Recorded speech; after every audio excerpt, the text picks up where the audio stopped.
जानते ही हैं, इस समय हम बिहार प्रदेश में गौ मतदाता संकल्प यात्रा के माध्यम से विचरण कर रहे हैं। कई जिला मुख्यालयों से होते हुए आज आपके जिला मुख्यालय मधेपुरा में हम आए हैं। यहाँ पर भगवान गणेश्वर का हमने दर्शन किया है और यहाँ के लोगों से संवाद स्थापित किया है। हमने देखा है कि यहाँ के लोगों में भी गौ माता के प्रति अगाध भक्ति है, श्रद्धा है और यहाँ का जन जन ये चाहता है कि गौ हत्या देश से बंद होनी चाहिए और गौ माता की रक्षा की जानी चाहिए। और इस बारे में प्रदेश की सरकारों को और देश की सरकारों को भी शीघ्रता से निर्णय लेना चाहिए।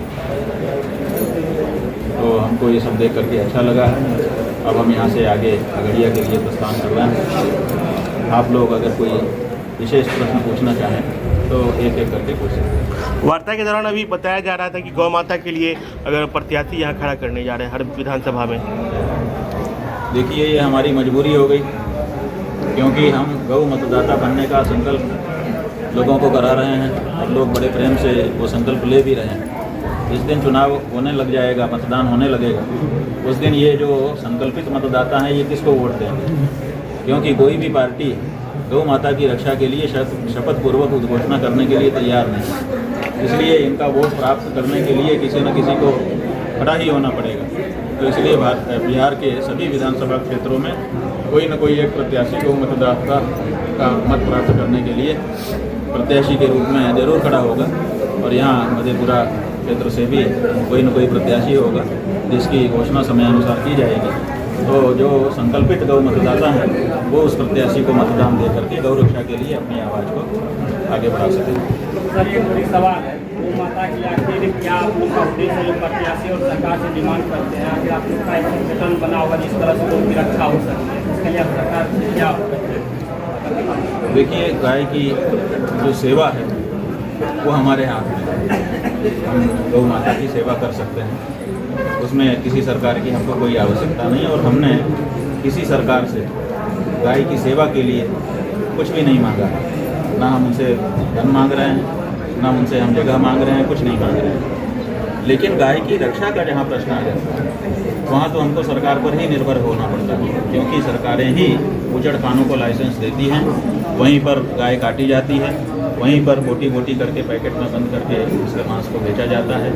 और जो गायें एक जगह से दूसरी जगह काटने के लिए परिवहन की जाती हैं, उनको भी पकड़ने के बाद सरकार ही, पुलिस ही विभाग बीच में आता है और समस्या उत्पन्न करता है। इसलिए जो बात सरकार कर सकती है वो तो सरकार से ही मांगना पड़ेगा। पहले से ही देश में हिंदुत्व के नाम पर जो राजनीति है वो मजबूती से उभर कर सामने आया है। उस परिस्थिति में आप इस मुद्दे को लेकर आगे बढ़ रहे हैं, कितनी सफलता देखते हैं? और जो पहले से राजनीति हिंदुत्व के नाम पे और इसको कैसे देखते हैं? नहीं, देखिए, इस देश में असल में ये देश हिंदुओं का है। यहाँ बहुत संख्या में, बहुमत में वही रहते हैं।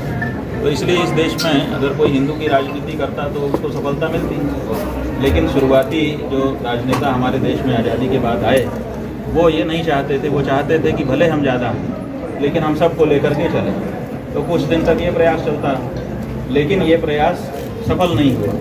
कहू रहीम कैसे निभे केर बेर को संग, एक डोलत रस आपने दूजे फाटत अंग। तो ऐसी परिस्थिति में जब दोनों को साथ रहने की सूरत नहीं बनी और पलड़ा सरकारों का किसी एक तरफ झुका हुआ दिखाई देने लग गया, तुष्टीकरण जैसे शब्द समाज में तैरने लगे, तब हिंदुओं ने सोचा कि हमें अब अपना इकट्ठा होकर के अपनी सत्ता स्थापित करना चाहिए। उस समय जो पार्टी अपने आप को हिंदू कह करके आई, हिंदू हितों की रक्षक कह के आई, उसको भरपूर समर्थन देश की हिंदू जनता ने दिया और वो केंद्रीय सत्ता में भी गई और प्रदेशों की सत्ता में भी बहुमत से स्थापित हुई। लेकिन समस्या ये हो गई कि वो स्थापित तो हो गई हमारे हिंदुओं को वोट से, लेकिन हमारी जो आंतरिक आकांक्षाएं थी एक हिंदू होने के नाते, जैसे हिंदू होने के नाते हमारी आकांक्षा थी कि हम उस देश में रहते हैं जिसमें गाय नहीं कटती है, गौ हत्या नहीं होती है। उस गौ हत्या को जैसे 12 वर्ष के लगभग हो गए लगातार, अभी वो सरकार है जो अपने आप को हिंदू कह करके आई थी, लेकिन 12 वर्ष के लंबे अंतराल में भी वो हमारी पहली इच्छा को पूरी नहीं कर सकी तो दूसरी तीसरी चौथी इच्छा क्या पूरी करेगी?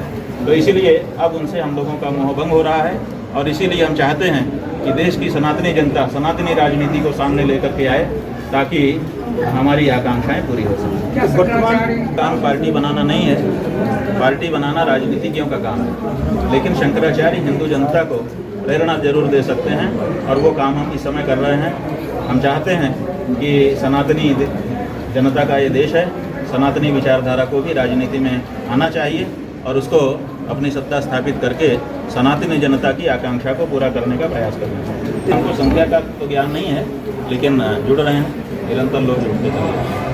12 साल सर अभी जो विकल्प इसलिए ये कहना चाह रहे हैं कि सनातनी जनता को अपना जो वोट है उसको देने के पहले ये विचार करना चाहिए कि हमारा जो वोट है वो कुपात्र के हाथ में तो नहीं जा रहा है, क्योंकि हमारे यहाँ दान का महत्व जरूर बताया है शास्त्रों में, लेकिन कुपात्र को दान देने का कुफल बताया है। सत्पात्र को दान देने से ही हमको पुण्य होता है, तो कुपात्र को दान हमारा मतदान रूपी दान न चला जाए, इसका विचार हिंदू जनता को करके ही अपना वोट देना चाहिए। इस बारे में हम उनको जागरूक कर रहे हैं। तो वो है जैसे हम चाहते हैं एक हिंदू होने के नाते कि हमारे वोट का प्रयोग हमारी माँ की हत्या, गौ माता की हत्या में ना हो, और अगर कोई हमारा वोट लेकर के इसको गौ हत्या को बढ़ावा दे तो वो कुपात्र है, और जो हमारी आकांक्षा के अनुरूप गौ माता की हत्या को रोकने का प्रयास करे वो सुपात्र है। सर एक मेरी सवाल ऐसा है कि नाम से आप ये बात कह रहे हैं, हम आपको साफ कहना चाहेंगे कि जो व्यक्ति गाय की हत्या से किसी भी रूप में प्रत्यक्ष अप्रत्यक्ष किसी भी रूप में जुड़ा है वो हिंदू हो ही नहीं सकता। वो अपना नाम हिंदू जैसा रख लिया हो तो छलावा देने के लिए ये सब कर सकते हैं। जैसे कसाब कलावा बांध करके आया था, तो कलावा बांधने से वो थोड़े हिंदू हो गया था, लेकिन छलावा देने के लिए उसने ये कर लिया था। 5, 7, 10 दिन तक तो आप लोग यही चलाते रहे कि कलावा देखो कलावा देखो। बाद में पता चला कि वो तो अमुक जगह का अमुक का लड़का अमुक है, कसाब है। तो ऐसी परिस्थिति में छलावा देने के लिए हिंदू नाम धारण किए गए हैं। कोई भी व्यक्ति जो हिंदू होगा वो गौ हत्या से किसी दशा में जुड़ नहीं सकता। मत क्या नहीं सोच सकता। सरकार जो भी कंपनियों से चंदा लेकर के अपनी राजनीति चमका रही है और गौ हत्या को बंद करने का कानून नहीं ला पा रही है, जबकि पहले बहुत बार उन्होंने यही कहा था। इसी से हमको पता चलता है कि इनकी सच्ची हिंदुत्व इनका नहीं है, कहीं न कहीं विधाउटी हिंदुत्व है, कसर है इनके लिए। सर आज पूरे देश को ले रहे हैं। हाँ जी, आज कौन ट्रस्ट क्या कर रहा है ये एक अलग विवेचना का विषय है। हम आपके सामने आए और आपसे हमने चर्चा की है और हमने कहा कि गाय की सेवा के लिए हम सरकार से कुछ नहीं चाहते, हम कोई फंड नहीं चाहते, हमने कोई फंड लिया भी नहीं है, आगे भी ना लेने का हमारा सिद्धांत है। और हम जनता से चंदा भी नहीं ले रहे हैं कि हमको गाय की रक्षा के लिए चंदा दीजिए, 1 रुपया भी चंदा हमने अभी तक नहीं लिया। और साथ ही साथ हम गाय के लिए क्या कह रहे हैं, हम कह रहे हैं कि जब आपके पास उंगली में ताकत है तो उस उंगली की ताकत का प्रयोग क्यों नहीं कर रहे हो, तब बदल जाएगा। लेकिन आप पैसा दे करके कब तक गाय की रक्षा करेंगे? पैसा जो है वो सच्चा होगा तभी वो सच्चे काम में आएगा। तो पैसा भी भ्रष्टाचार का होता है प्रायः, जो चंदे में मिल जाता है तो वो जो चंदा लेने वाला है उसकी भी बुद्धि को भ्रष्ट कर देता है। इसलिए सरकार से पहले हमको कानून बन जाए, कानून बनने के बाद उन ट्रस्टियों से भी हम बैठक करेंगे, कहेंगे कि सुधर जाओ, गड़बड़ी है, इसमें क्या बात है। किसी से हमको कोई बारीबंदी नहीं है, हमको तो शुद्ध गौ माता की रक्षा के लिए बारी करना हुई थी। ये तो हम नहीं मानते हैं, क्योंकि हमने सब आंकड़ा पढ़ा हुआ है, हमको एक एक चीज़ की बारी की पता है। ये ठीक है, लेकिन गोली तो चलाया ही था उन्होंने भीड़ के ऊपर, कितने लोग मरे इसका क्या मतलब है। वो तो अगर सारे मर जाते, भागे इसलिए बच गए। तो उन्होंने गौ भक्तों के ऊपर जो निरपराध थे, जो गाय की रक्षा के लिए गए थे, किसी को मारने के लिए नहीं गए थे, उनके ऊपर गोली चलवाई। तो उसकी भर्त्सना जितनी की जाए कम है। और आपको पता होना चाहिए कि आज हम यहाँ पर आकर के बैठे हैं तो वो जो स्थान है संसद के किनारे जहाँ पर गोली चली थी, उसी ज़मीन पे हम गए थे और वहीं जा कर के हमने उस ज़मीन को दूध से सींचा गाय के, और उसी को तिलक लगा करके हमने संकल्प लिया कि हे मेरे पूर्वजों, तुम्हारा बलिदान व्यर्थ नहीं जाएगा।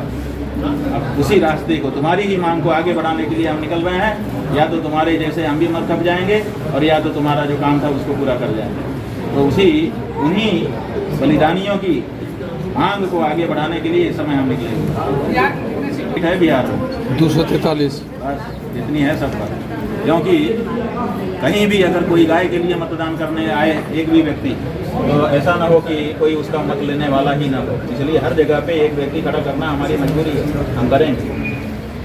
ठीक यहाँ भी सामने आए और वो कहे कि महाराज ये मत करिए, हम है ना, हम शपथ पूर्वक वचन दे रहे हैं, अभी भी हम शपथ पर भरोसा करने के लिए तैयार हैं। जो पार्टी सत्ता में है वो अभी घोषणा कर दे कि गाय को राज्य माता और राष्ट्र माता घोषित किया जाता है, हम अपना कार्यक्रम वापस लेकर के उसके प्रशंसा में प्रेस कॉन्फ्रेंस करने लगे। लेकिन अगर वो ये नहीं कर सकते हैं तो हमें तो धीरे धीरे अपने पैरों को मजबूत करना ही पड़ेगा, अपने सनातनियों को जगाना ही पड़ेगा। ऐसी क्या बात जैसे सर आप अभी चाहते हैं कि केंद्रीय कानून बन जाए कि गाय नहीं मारी जा सकती। अभी क्या कानून है, कुछ प्रदेशों में कानून बन गया है, तो कुछ प्रदेशों में कानून का मतलब ये होता है कि जैसे ये सेव आप उठा के खाने लगो तो हम क्या कहें, बेटा यहाँ नहीं, यहाँ नहीं का मतलब इस कमरे में जाके खाओ। तो अभी जो प्रदेशों में कानून बने हैं वो ऐसे हैं, यहाँ नहीं, यहाँ नहीं का मतलब बगल वाले प्रदेश में ले जाके काट दो। तो ये जो चालाकी है, ये रक्षा का कानून थोड़े है, ये तो चालाकी का कानून है। तो हम ये चाहते हैं कि अगर देश एक है, एक देश, एक विधान, एक संविधान, एक चुनाव, एक टैक्स, ये सब अगर चलाते हो तो गाय की रक्षा का एक कानून क्यों नहीं?